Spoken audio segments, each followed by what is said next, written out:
So hello and welcome to the Calmer You podcast. This is your host, Chloe Brotheridge. I'm a hypnotherapist and a coach, and I'm the author of The Anxiety Solution and the new book, Brave New Girl. And this is a Brave New Girl edition of the podcast. And it's all about helping you to become your calmest, happiest, and most confident and courageous self. So this week I'm talking to Zanna Van Dijk, who is someone that I wanted to talk to for quite some time.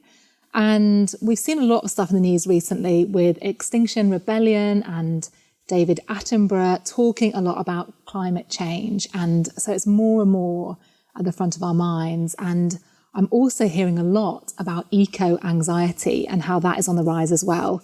And this podcast is really about being brave enough to face the reality of things and to speak up about what we believe in, even in the face of criticism. And it's really about how we can start to choose action over anxiety. Because so often we have a tendency to ruminate over things or get paralysed by the enormity of an issue and we feel unable to actually do anything about it. But this is really about how we can channel our care and our concern, which is valid, into action to make a real change. And if you are struggling with eco-anxiety, I'm afraid this podcast episode is not necessarily going to reassure you as such. It's not going to say to you, everything's going to be okay, just relax, don't worry. I'm afraid that isn't the case. So if you really are struggling with eco-anxiety, maybe listening to this isn't the right thing for you right now. This is a call to action for all of us. And it's about what we can do to change the situation and how we can channel our anxiety into making a change, not just getting paralysed by fear and worry and feeling helpless. And, it takes real courage to face up to things and to question our own behaviours.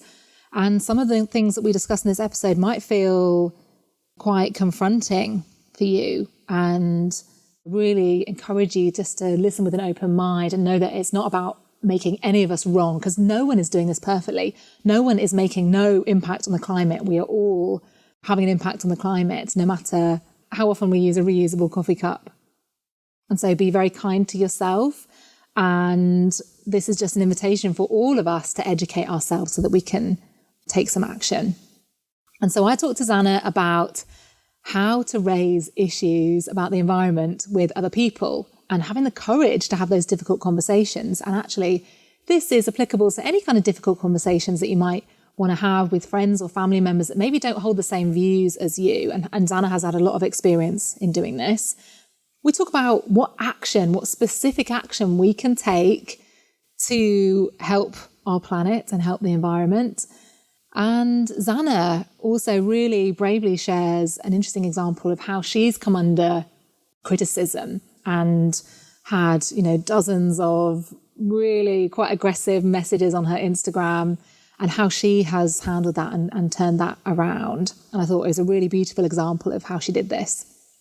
And so don't forget, you can download a free anxiety busting toolkit at calmeryou.com/free. And I'd love to hear what you think of this episode over on Instagram. You can find me at Chloe Brotheridge. So let's get into the episode.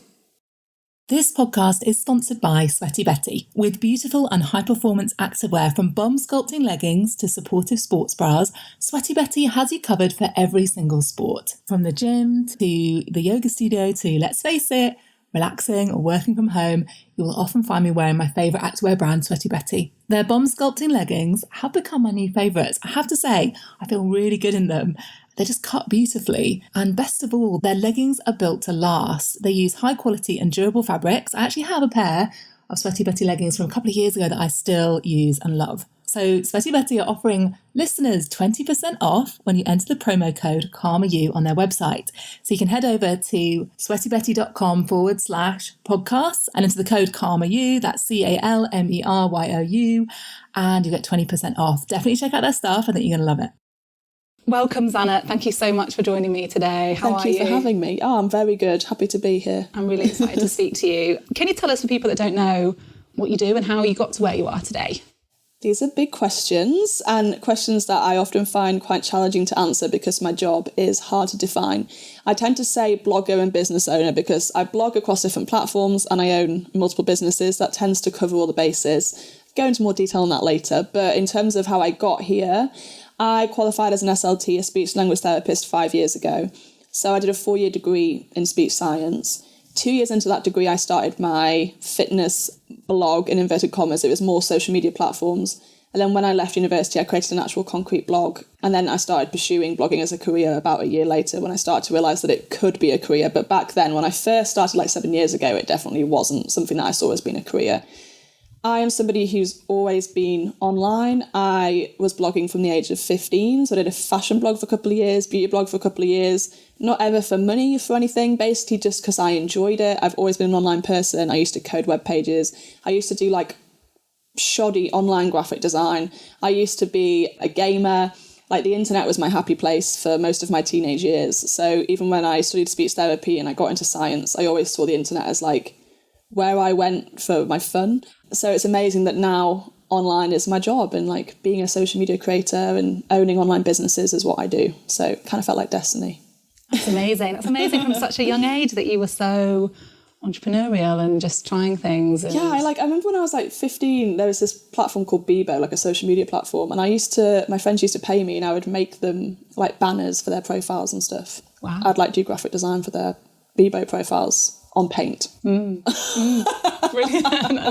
It's crazy. I'm like such a little online nerd. So you were a trailblazer from an early age, basically. You could say that, or you could just say somebody with too much time on their hands. Amazing. One of the things that I really wanted to talk about to you is your work with activism and talking about the environment. Mm-hmm. And, you know, it's something that I hear all the time from people, that it's a source of anxiety and also it's something that they want to do something about. Yes. I get questions like from people feeling that they feel very alone with it because they want to, you know, they're worried about it, they want to make a change, but maybe their family or friends don't. Yeah. Can you just start off by telling us how you got interested in your work in environmental Yeah, that's areas? like such a valid question as well, all of those subjects. I feel like I felt the same. So we can definitely talk about this. But in terms of how I got into it, it actually started, I watched this documentary called Before the Flood. I don't know if you've heard of it. Yes, yeah. Good old Leonardo DiCaprio presented it. And I watched that and I was like, wow, we've got a bit of a bleak future ahead. And in that moment, I thought I'm going to start making some changes. So off the back of that documentary, I stopped eating red meat. And I remember saying on my social media, I'm just going to stop eating red meat. Don't worry, I'll never be vegetarian, I'll never be vegan. Well, here I am, 2 years later, vegan. So I kind of just did that for the planet. And then I thought I was doing everything I could by being plant-based because I just thought like that was the ultimate thing you could do for the planet. Little did I know there's like a bazillion things you can do for the planet. And I started to learn those over the course of the next few years. I got a little bit obsessive about learning about it. This is the sort of person that I am, that when I get interested in something, I just delve deep into it. And I started subscribing to all like the environmental newsletters. I was reading the Guardian environmental pages every single day. And I just realised I'm feeling a little bit scared about this whole scenario, so I'd like to try and use my platform for good and to raise awareness. So I started like gently drip-dropping little environmental nuggets into my social media, and it went down really well. So now it's probably like 1/3 of my content is environmental content, which is a huge proportion of what I do. So yeah, I'm really, really passionate about it. Yeah, I think it's amazing. And I'm curious what happened when you made that transition and started talking about that more. How do people respond to that? Because I've been a vegetarian my whole life, and I don't, judge other people for eating other things. I really, don't care. I don't try and persuade people to be vegetarian, but I often find that people, I don't know, are a bit funny about the whole topic. They feel attacked, maybe, and that sort of thing. So what was your experience with that? Yeah, you know what? I had two different experiences. My online experience was better than my in-person experience, because online people were just happy to see me using my platform for good. And they're like, oh, I've never thought about that. I've never heard about that. Like, this is amazing that you're talking about these subjects. And I started talking about it maybe 3 years ago, which was before like the big hype right now, the Blue Planet effect, which has happened recently. So I felt like there wasn't that many people talking about it. People were just excited that I was talking about it. But then in person, it was definitely a different story. My mum was like, when's this phase going to end? And like my boyfriend was like, oh, so you're not eating meat now? And it just kind of, and my friends, I could tell they kind of felt a bit on edge, and they were like, do you mind if I eat meat in front of you? Do you mind if I do this? Like, oh, don't judge me because I've got a takeaway coffee cup. And I kind of felt like people worried that I was judging them in person. And it's, in reality, like, I might think in my head, oh, I wish you would get a reusable coffee cup. But I'm never going to say anything. I'm never going to pass judgment to you and say something to you. So yeah, online was fine. In person, I felt like people were a little bit worried. But now that I've been doing it like for 3 years since I started really caring about the planet, people like in person don't really care, and like they know that like, I'm not going to judge them. I'm not going to pass judgment. So yeah, it's been interesting actually. And over time online, it's got worse, and in person, it's got better. So it's been like two different trajectories. So online, even though now I'm doing more than I've ever done for the planet, the expectations are higher on me because I've been talking about it for a while. So there's a lot of like, well, you're not doing enough. Well, you're a hypocrite because you still do this. And I'm kind of like, what frustrates me about this is if I was a blogger who was a fast fashion blogger who ate beef every meal and ate out of a disposable carton every meal, nobody would say anything because that's all I'd ever done. But because now I care and I've made changes, people are like, well, why haven't you made this change? Why haven't you made this change? And I'm like, wait a second, why am I the one who's getting called out when there's people who are doing nothing and nobody says anything? I kind of feel like something's better than nothing, and at least I'm making a positive change. So that's something which I've definitely struggled with over the past maybe 18 months. People being like, well, it's not enough. And I kind of feel like that attitude of saying it's not enough is going to put off people who haven't done anything.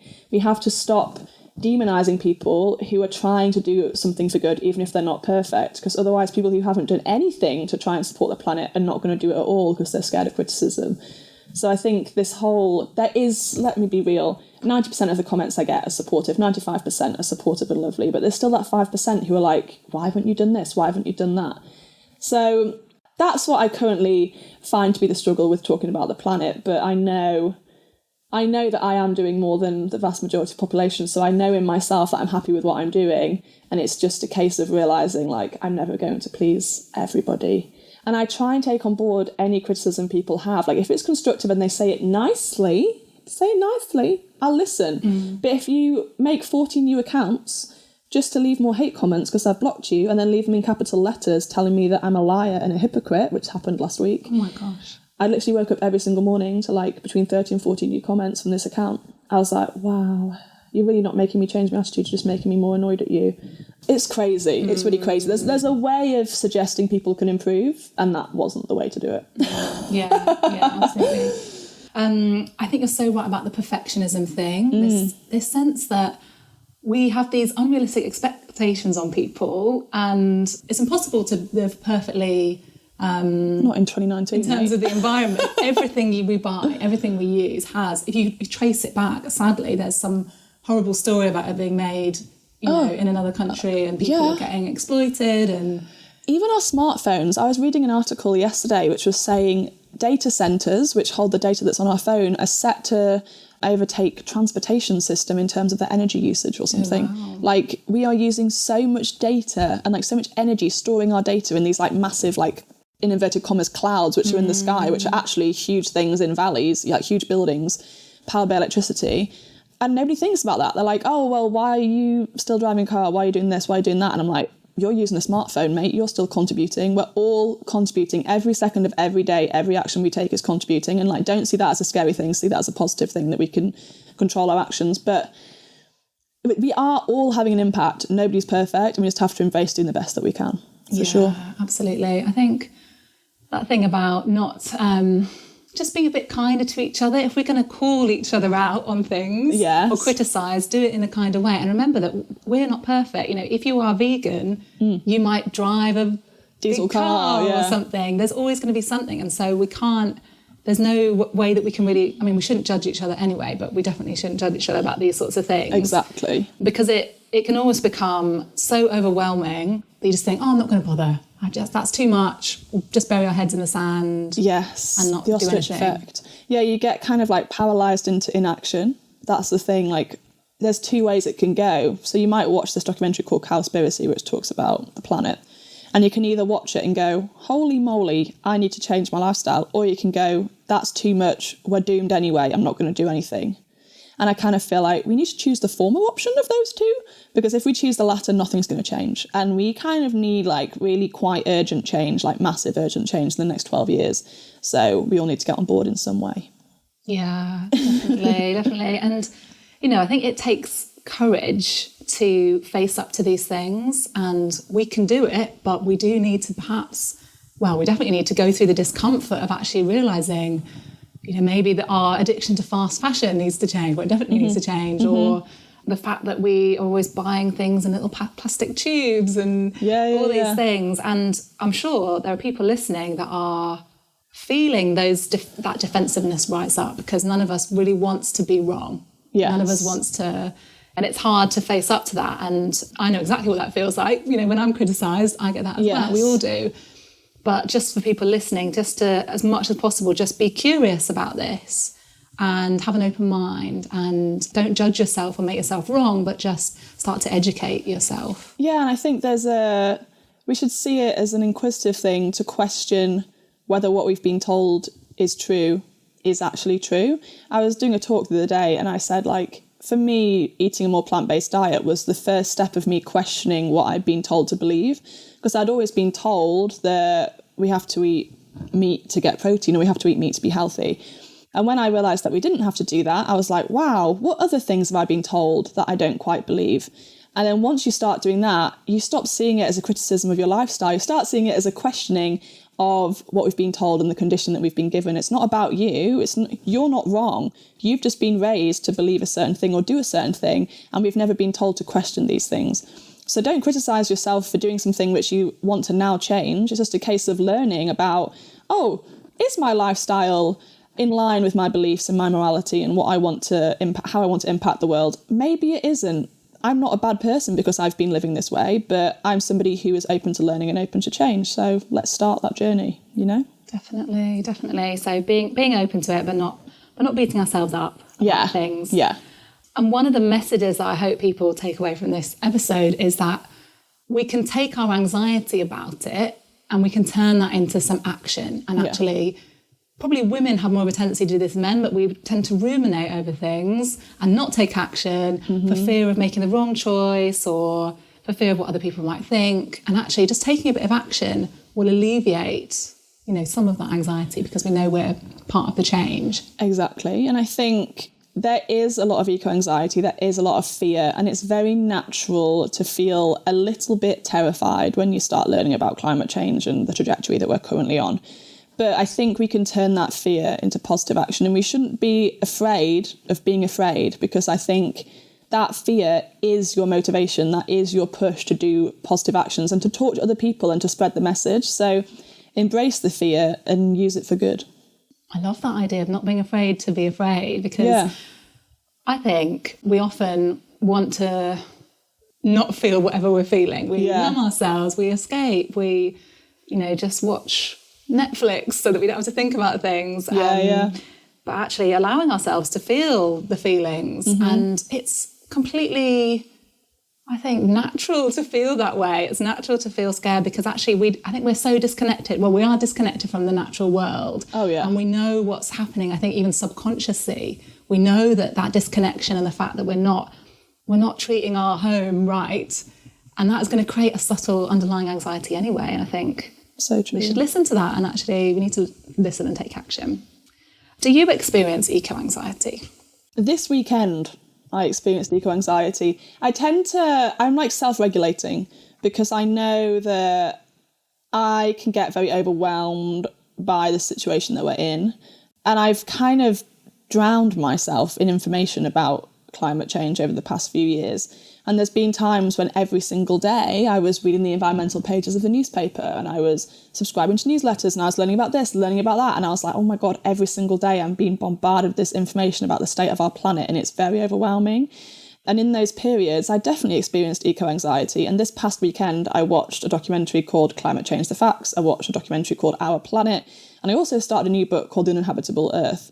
That was a lot to do in one weekend. And by the end of the weekend, last night, Sunday night, I was like, wow, I feel really scared for the future of humanity. But I don't often give myself that much exposure to everything that's happening, because I don't need that much to be motivated to change. If you're somebody who isn't motivated at all to change, like, I mean, go on, read the articles, get the fear and use it for good. But if you're somebody who's already making changes, don't overwhelm yourself every single day just because you want to learn more, because you're literally you could paralyse yourself into inaction, right? You'll be so scared that you do nothing. So just get a little dose every now and then of what you need to know to have the knowledge of what's currently happening and to keep yourself motivated, but not to scare yourself into inaction, for sure. Okay, that's such good advice. Yeah, because I'm sure there's two types of people listening, people that have eco-anxiety and almost want to maybe be reassured. Yeah. I don't know if we can really reassure, but it's about what can we do? And then people that maybe aren't even thinking about it that much or have buried their heads in the sand, and actually maybe this is going to be not to make them anxious, but just to be an invitation to start to look into that a bit more and educate themselves. If you are listening to this and you don't really care about the planet, please just get involved. Please.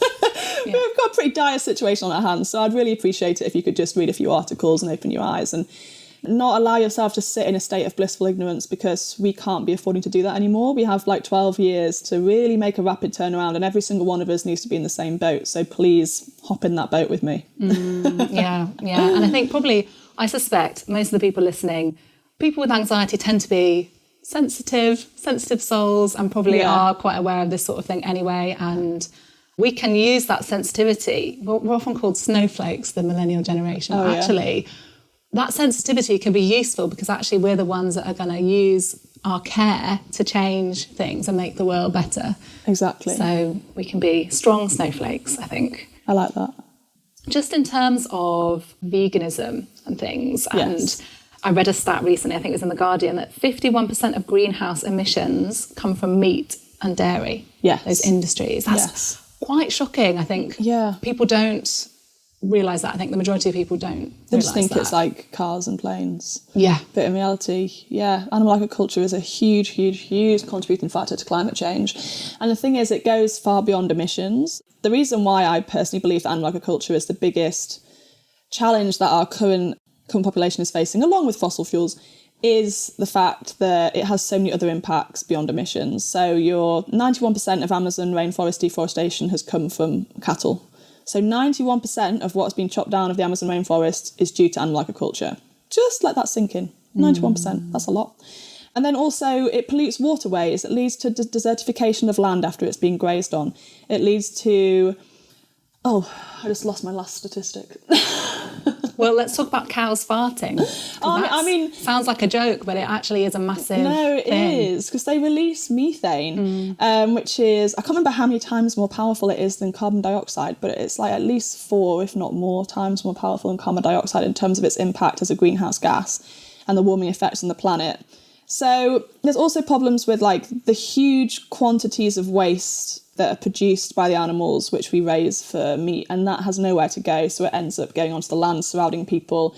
I was reading a book recently, a really, really good book actually, I recommend it, it's called Farmageddon, and it talks about the impacts of like on local people's lives who live near different kinds of industrial farming. So it takes it away from just animal suffering, because if you're not really into animals, that might not make a connection for you, but if you're a humanitarian and you care about human rights, there's so many impacts of animal agriculture on humans that are actually really, really detrimental, and we don't ever realise it. Like, there's areas in South America where they do all the anchovy farming. So, for example, they basically fish millions and millions of anchovies, which is then ground up into meal, which is fed to cattle or to larger farmed fish. And these people are not eating any fish because all of their food source is being exported away from them, and they literally have, like, no food left for themselves, and they're all getting malnourished and developing different diseases. And you're like, wow, why is nobody talking about this? Nobody is talking about this. It's like the cloth has been pulled over our eyes and nobody's questioning where this meat comes from. I don't know. Animal agriculture is something which also I think we can see it as an empowering thing, because it's something which we can change 3 times a day, right? So yeah, you can change your energy supplier to be a renewable energy supplier. Please do that. But that's one change that you make, okay? That's one change. But what you eat every single day is something which you do minimum 3 times a day. If you're like me, like 6 times a day. So what you're eating every day is an action that you can take towards positive change. So if you can eat less meat and eat more plants, you're literally every single day acting towards supporting the planet, which I think is an awesome, empowering thing to do. Yeah, absolutely. It's interesting, isn't it? Because we're so disconnected from where our food comes from. We just see milk in the supermarket with pictures of happy cows in a field, and we just are really disconnected from that. And if we knew more about where food came from, we would make very different decisions. Yeah, it's like every single thing that is in that supermarket has a whole chain reaction which led to it being there. And as you said, there's a whole disconnection of how plants are grown. So my dad is a farmer, he grows plants. And when I'm at home, I did a little tour on my Instagram stories a few months back of his little greenhouse and like garden patch, and showed like how broccoli grows and how butternut squash grows and what asparagus looks like when it comes out the ground. And people were messaging me like, I have never seen a broccoli plant in my life. I didn't know that is what a broccoli plant looked like. I'm like, wow, we just don't even know what food is. People think like broccoli grows on trees. I'm like, no. Like grows out the plant like a little bulb. So there is such a disconnection. And the more that we can connect with everything that we're consuming and where it comes from, the more conscious we'll be with our consumption, for sure. It's interesting. I went to a talk recently about nature relatedness. Have you heard of this term before? It basically means how much we feel that we are a part of nature. Okay. And the more kind of connected to nature we are, the more we remember that actually human beings, we're animals, we come from nature. We think of ourselves as separate, but the more we can accept that and recognise that, the happier we are and the calmer we are. And so it has all these benefits to our mental health to kind of reconnect to the fact that we're part of nature. So, doing this work to educate ourselves can have that benefit as well when we remember. Yeah, I think it's very easy to become disconnected from nature nowadays, especially like we live in London. You're in this little box. I can see some trees outside my window, but that's about it. Do you know what I mean? The rest of my life is like concrete. So you forget the fact that like where we are right now, this used to be forest, this used to be land which was like farmed or something, and now it's just concrete jungle. So I think we definitely need to reconnect ourselves with nature. I actually talk a lot on my social media about green space, because I think every single day I get at least 10 to 30 minutes of green space where I'll just like go sit in the park or walk in the park or just like look at a blossom, anything. Because otherwise you get lost in this like crazy London city life and you forget that we are an animal. I think we have a superiority complex that like we're better than everything else. And I mean, we are pretty awesome, but we are animals and we have to take responsibility for actions, and like the planet has given so much to us. It has given us life.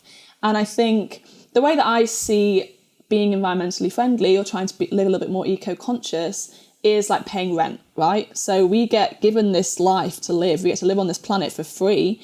Why can't we pay rent by trying to be a little bit more conscious and look after our home? I pay rent for this flat. I should pay rent to the planet by being a little bit more conscious with how I live and consume.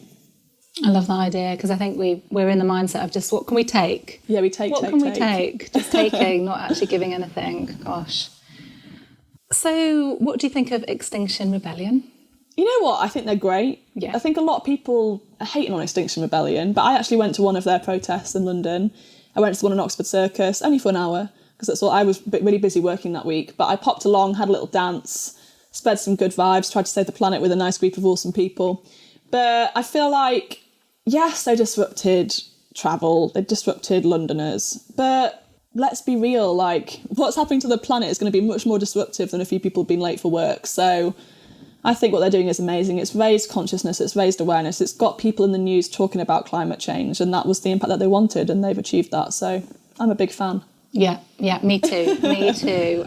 I first heard of them maybe even only a few months ago. It seems like it's all just exploded really quickly. They're only 8 months old, mate. Wow. They're literally such a new organisation. Yeah. So they've done a lot. They were in the newspapers every day, weren't they? And, you know, it's raised people's awareness. And I'm sure I read something yesterday about how people are Googling climate change, you know. Yeah. There's been a massive spike in the number of people that are just looking into that. So that's a positive thing.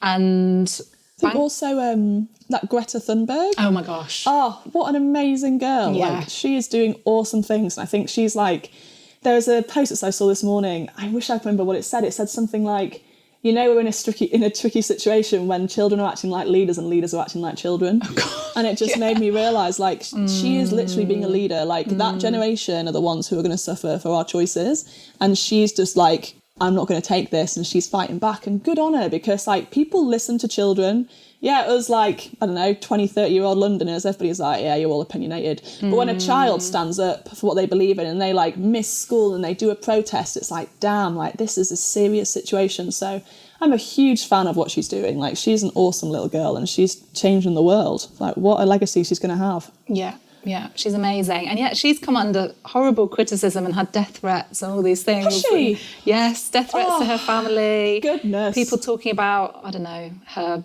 privileged background doesn't give her a position to speak in or something. I don't know. It's terrible. God, everybody loves to hate, don't they? I know. Anyway, I'm rooting for her as well. There was a bit of artwork that Banksy, did you see this? Banksy's in Marble Arch, where Extinction Rebellion were having their pitch. There's an image and he's written a quote, "From this moment, despair ends and tactics begin." And I thought that was just a good message. I like that, because we need to, I know this is a podcast about anxiety and I don't want you guys to feel too anxious, but as we said, use that energy for good. And we need to talk tactics, we need to talk change. We can't just sit here and be quivering in our boots. We need to be actually doing something. So I really, really like that quote. Absolutely, yeah. What can we do? Can we talk about what we can actually do? Yeah, of course we can. I know one thing that I have been a part of your Facebook group for quite a while. I think there are 12,000 people there. Yeah, 13,000 now. And it's Living Consciously Crew. On Facebook, feel free to come and join. That is like my little baby, that group. It's basically like a judgment-free place to go and talk about living a more conscious lifestyle. And if you're somebody who literally hasn't even dipped their toe into the living consciously world, that is a great place for you to go, because it's judgment-free. Nobody's going to like criticise you for what you're doing. Nobody's going to judge you. Nobody's going to shame you for not doing enough. It's such a supportive network of people. And I moderate it, so if you see any nastiness, just tell me. But I haven't seen anything in like 6 months. It's all just been so lovely and positive in there. So if you're somebody who wants to know more about how to live more eco-friendly, that's a great place to start. But in terms of my personal tips, I mean, there's so many things. But I think the main thing, number one, educate yourself about what's going on. I have a resources page on my website, zannavandyk.co.uk/resources, that has all the books, articles, podcasts and documentaries that I've read and watched, which I think are really informative and educational. I think they're a great place to start. The second thing is to talk about it. And I think you have to raise awareness of other people. You have so much impact, because if you start talking about reducing plastic usage in your office and you have 10 people on your desk and they all get a reusable coffee cup and they use a single-use coffee cup every single day of the year, you've saved thousands of coffee cups just by you talking to your desk about reusable coffee cups. So don't think that you don't have an impact, because every single person can have such a huge ripple effect. So the next thing is talk about the environment and talk about the changes that you're making. Changes to make, I mean, there's a lot. There's things like reducing plastic usage, eating more plants, eating less meat, looking for renewable energy, reducing travel in terms of trying to use public transport rather than just driving in your car on your own, etc., etc. There's a million and one things to do in terms of that, so I might not to delve into all of that. And the next thing, the final most important thing, is to get involved in political change. So sign petitions. When you see them on Facebook, if your friend shares a petition about declaring a climate emergency, that's a current petition that's going around, sign it. Just sign it. It takes 2 minutes of your time, but that petition could lead to a policy change. So get involved in that. If you can see an Extinction Rebellion protest, go along to it. I know it sounds scary to be a part of something like that, but ultimately individual action is important, but political change is what's going to save the world. So we need to be a supporter of political change. And if your local MP says we're going to bring in this new recycling scheme, support that. Like any political change, support that, because when we want something, they listen. So when we, the individuals who live in the UK, are all starting to get more #woke and we want things to happen for positive change, politicians will listen. But if we don't show them that we care, they're not going to change. So that's my main things you can do. I think that's such an important point, because yes, we can stop using coffee cups, but actually it's got to come from the highest levels of real change in terms of our governments. And up until now, things haven't been popular enough with people in order for the governments to risk coming out and saying they're going to do this, because they wouldn't get elected. And so governments are trying to get elected, aren't they? Yeah, it's things like even the whole... So after Blue Planet 2 came out and everybody started caring about plastic, the whole EU single-use plastic policies that started happening, and that's because of one TV series, and that's because the general consensus and consciousness in the UK changed and people demanded change. So it just shows that when we want things and we share that we want change and we talk about it on social media, we talk about it with our friends, we demand changes in our workplace, then people higher up in the system listen, but we have to demand change or it's not going to happen. Well, one of the questions that came in before recording this, that people wanted me to ask you was around how to sort of talk about things without, I don't know, how do you deal with what other people are going to think when you start talking about that? And the kind of the criticism or the arguments. People, I think a lot of people listening to this, you know, a lot of us are people pleasers. We don't want to upset other people. We don't want to get into debates because, you know, that's maybe, something that scares us. So how do we have those conversations? Or is it about leading by example, do you think? That is the most important thing, leading by example. And I think for me in my personal life, I have never preached to any of my friends. I've never sat down at a dinner party with my friends who consume a lot of animal products and said you shouldn't be eating that. Do you know what I mean? I've never said that. But I've just said when I go to a dinner party, hey, do you think you could have a vegan option available for me? That would be great. And then they all try the vegan option and they're like, wow, that's delicious. And then they say, why are you eating this? And then they ask the questions. Rather than me forcing my opinion and the changes that I'm making upon them, they're saying, oh, why are you doing that? And then I usually say, do you really want to know? And then when they say, yeah, I really want to know, then I tell them why. But it's more a good thing, lead by example and allow people to ask you why you're doing what you're doing. Rather than forcing it upon them, you say, hey, look, I'm happy, I'm healthy, I'm living my best life. I'm also, saving the planet over here. Why don't you join me? I think that's the best way to do it, rather than forcing it down people's throats. Although if you do want to go to a protest, it's a really good thing to do. Yeah, definitely. Yeah, I didn't make it to the Extinction Rebellion one because I was away, but I did give them some money to help them bail people out of jail. Oh, always do that if you can't make it to the protest. Cheeky donation. Yeah. Okay, so leading by example and just, people are going to be naturally curious. Oh, where do you get that coffee cup from? Or, I noticed you're vegan, can I try some? And then you can, if they are curious and asking, then you can share things. But I think vegans they've got kind of a bad reputation for being people preachy, but actually a lot of them aren't. And there are some, but a lot of them aren't. The vast majority, I'd say, aren't. But it's, I guess, that no one wants to be preached at, no one wants to be criticised. You're literally calling into question their life choices. That is not a fun thing to happen. No. So people don't want to be criticised. So as I said, lead by example and just... If somebody says to you, oh, why have you got a reusable coffee cup? Don't be like, well, did you know that the world is falling apart as a result of single-use coffee cups? Be like, actually, I found out, really interestingly, there's an article about this, and I didn't even realise that actually single-use coffee cups can't be recycled because of the plastic lining. Did you even know that? Make it interesting rather than being, critical. I think that's the thing. If you share it as if, it's a new, interesting piece of knowledge, and I never even knew about this before, then people are learning with you. Rather than you preaching at them, they're learning with you. And I feel like that feels much more empowering than feeling like you've been criticised, Definitely. I love that. I spoke to one of my friends. One of my friends is a lecturer at Queen Mary University, Dr. Emily Lyons, and she basically lectures on environmental things. Oh, she's much more qualified than I am. We did this, we were on holiday together recently in America, and I was trying to get her just to reassure me that it was all going to be okay.